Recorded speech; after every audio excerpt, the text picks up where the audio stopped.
Bismillahirrahmanirrahim. Assalamualaikum warahmatullahi wabarakatuh. Nama saya Muhammad Azlan Muhammad Saleh, Nombor 058341. InsyaAllah hari ini saya akan menerangkan tentang Piagam Madinah. Yang pertama, latar belakang Piagam Madinah. Piagam Madinah telah dibuat oleh Nabi Muhammad pada tahun 622 Masihi bersamaan tahun pertama Hijrah. Merupakan perlembagaan bertulis pertama di dunia. Kandungan piagam ini terdiri daripada 47 pasal.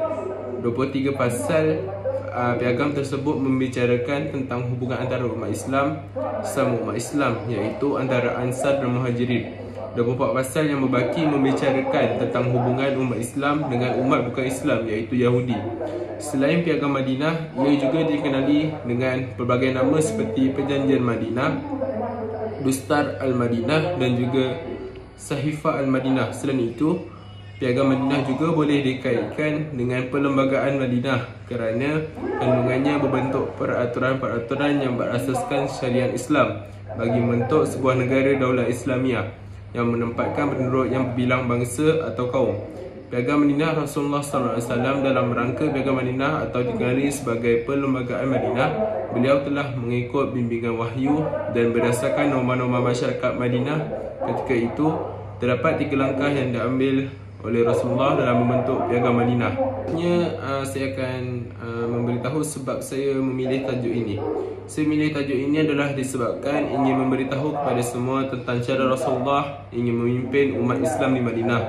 Terdapat 3 langkah yang diambil oleh Rasulullah dalam membentuk Piagam Madinah. Yang pertama, Rasulullah mendirikan sebuah masjid sebagai tempat orang Islam beribadat dan tempat Rasulullah menyampaikan ajaran Islam serta tempat pentadbiran Rasulullah. Seterusnya, mengikat tali persaudaraan antara kaum Ansar dan Muhajirin bagi mewujudkan persefahaman dan untuk membantu kaum Muhajirin memulakan hidup baru dengan pertolongan kaum Ansar.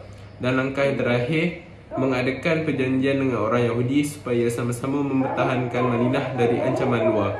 Seterusnya, tujuan Piagam Madinah. Yang pertama, menghadapi masyarakat Majmuk Madinah, membentuk peraturan yang dipatuhi bersama semua penduduk.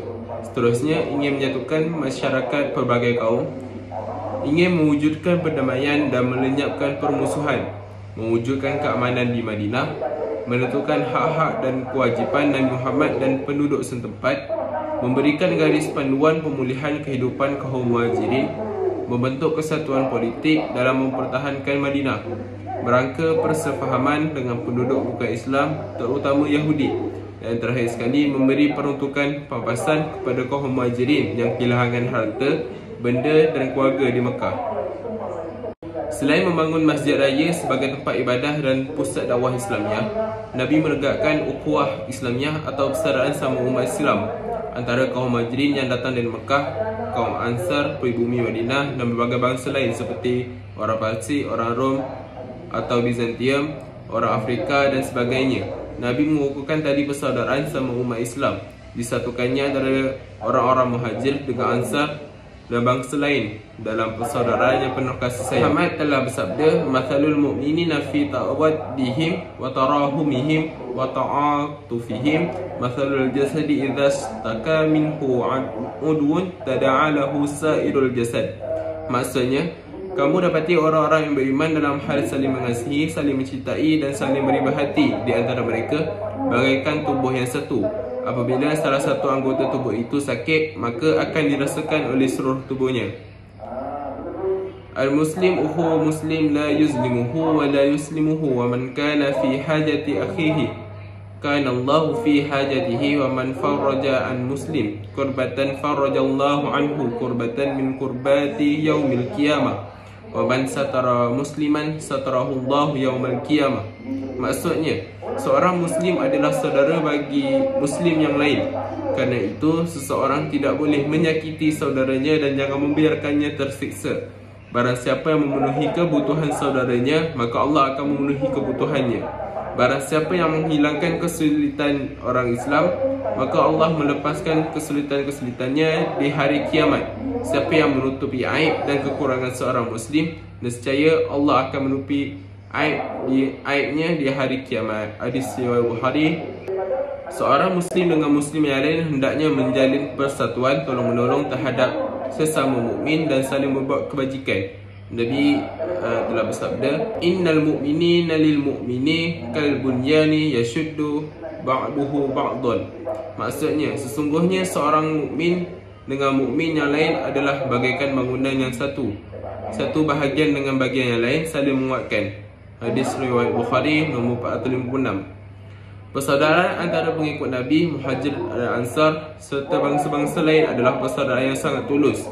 Kasih sayang yang benar-benar tumbuh dari hati sanubari mereka. Mereka tidak mengharapkan apapun selain keredaan Allah semata. Mengenai keikhlasan peribumi Madinah yang disebut kaum Ansar dan kaum Muhajir diabadikan dalam Al-Quran. A'udzubillahi minasyaitonirrajim. وَالَّذِينَ تَبَوَّأُوا الدَّارَ وَالْإِيمَانَ مِنْ قَبْلِهِمْ يُحِبُّونَ مَنْ هَاجَرَ إِلَيْهِمْ وَلَا يَجِدُونَ فِي صُدُورِهِمْ حَاجَةً مِمَّا أُوتُوا وَيُؤْثِرُونَ عَلَى أَنفُسِهِمْ وَلَوْ كَانَ بِهِمْ خَصَاصَةٌ وَمَن يُوقَ شُحَّ نَفْسِهِ فَأُولَئِكَ هُمُ الْمُفْلِحُونَ والذين جاءوا من بعدهم يقولون ربنا اغفر لنا ولإخواننا الذين سبقونا بالإيمان ولا تجعل في قلوبنا إلا للذين آمنوا ربنا إنك رؤوف رحيم. Sadaqallahul azim. Artinya, dan orang-orang yang telah menempati kota Madinah dan telah beriman, kaum Ansar, sebelum kedatangan mereka kaum Muhajirin. Mereka kaum Ansar mencintai orang yang berhijrah kepada mereka kaum Muhajirin. Dan mereka kaum Ansar tiada menaruh keinginan dalam hati mereka terhadap apa-apa yang diberikan kepada mereka kaum Muhajirin. Dan mereka mengutamakan orang-orang Muhajirin atas diri mereka sendiri, sekalipun mereka dalam kesusahan. Dan siapa yang dipelihara dari kekikiran dirinya, mereka itulah orang yang beruntung. Dan orang-orang yang datang sesudah mereka, kaum Muhajirin dan Ansar, mereka berdoa, ya Tuhan kami, ampunilah kami dan saudara-saudara kami yang telah beriman lebih dulu dari kami. Dan janganlah Engkau membiarkan kedengkian dalam hati kami terhadap orang-orang yang beriman. Ya Tuhan kami, sesungguhnya Engkau Maha Penyantun lagi Maha Penyayang. Yang terakhir sekali ialah pengajaran daripada Piagam Madinah. Di sini kita boleh melihat peranan dan fungsi Nabi Muhammad SAW sebagai seorang negarawan sekaligus seorang pemimpin negara yang besar dan berkaliber sepanjang sejarah peradaban manusia.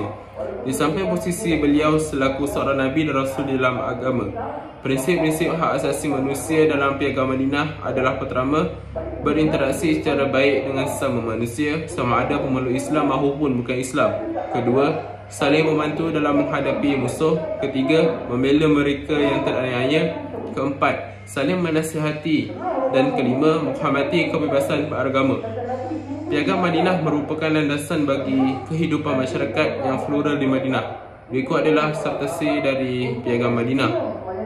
Monoteisme, iaitu mengakui adanya satu Tuhan. Prinsip ini terkandung dalam Muqaddimah pasal 22, 23 dan 42. Yang kedua, persatuan dan kesatuan, pasal 1, 15, 17, 25 dan 37. Dalam pasal-pasal ini ditegaskan bahawa seluruh penduduk Madinah adalah satu umat. Hanya satu perlindungan: bila orang Yahudi telah mengakui piagam ini, berarti mereka juga berhak atas perlindungan, keamanan dan kehormatan. Selain itu, kaum Yahudi dan Muslim bersama-sama memikul pembiayaan perang. Yang ketiga, persamaan dan keadilan, pasal 1, 12, 15, 16, 19, 22, 23, 24, 37 dan 40. Pasal-pasal ini mengandungi prinsip bahawa seluruh warga Madinah berserta sama di muka hukum dan perlu menegakkan hukum beserta keadilan tanpa melihat perbezaan bangsa dan agama. Itu saja daripada saya. Sekian, Assalamualaikum warahmatullahi wabarakatuh.